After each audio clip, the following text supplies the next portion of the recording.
Uh-huh.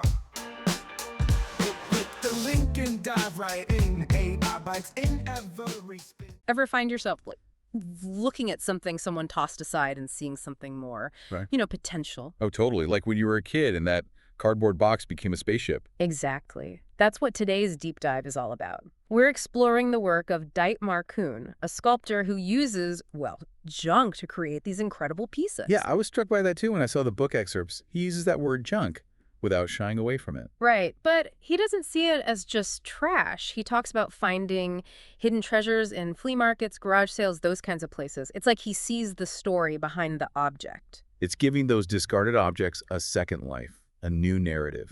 And you can feel that in his work. There's a rawness to it, an authenticity. And he talks about that. He actually contrasts his work with digital art. He says a sculpture has tangible properties. It can be touched, held, experienced through the senses. What do you make of that? It's such a key point.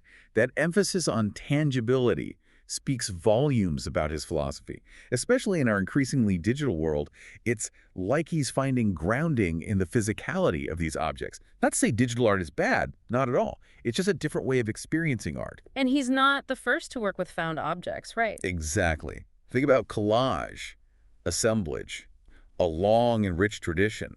Artists have been repurposing materials for ages. So it's like he's tapping into this whole history, this dialogue about what art can be. Absolutely. And he doesn't shy away from the personal either. His own story really comes through in his work. Oh, yeah. He talks about embracing individuality and being true to myself.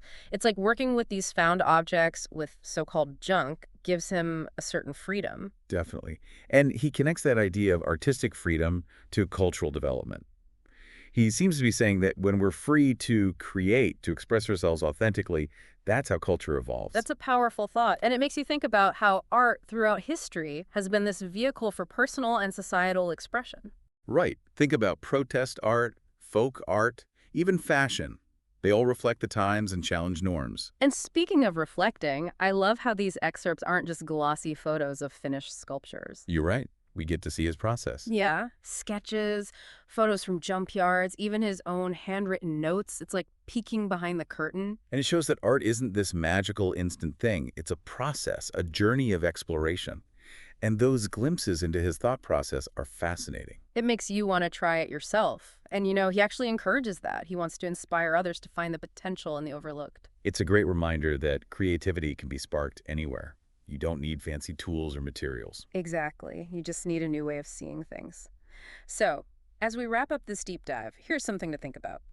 What overlooked objects in your own life could be transformed with a little imagination? Uh-huh. Click the link and dive right in. AI bites in every spin.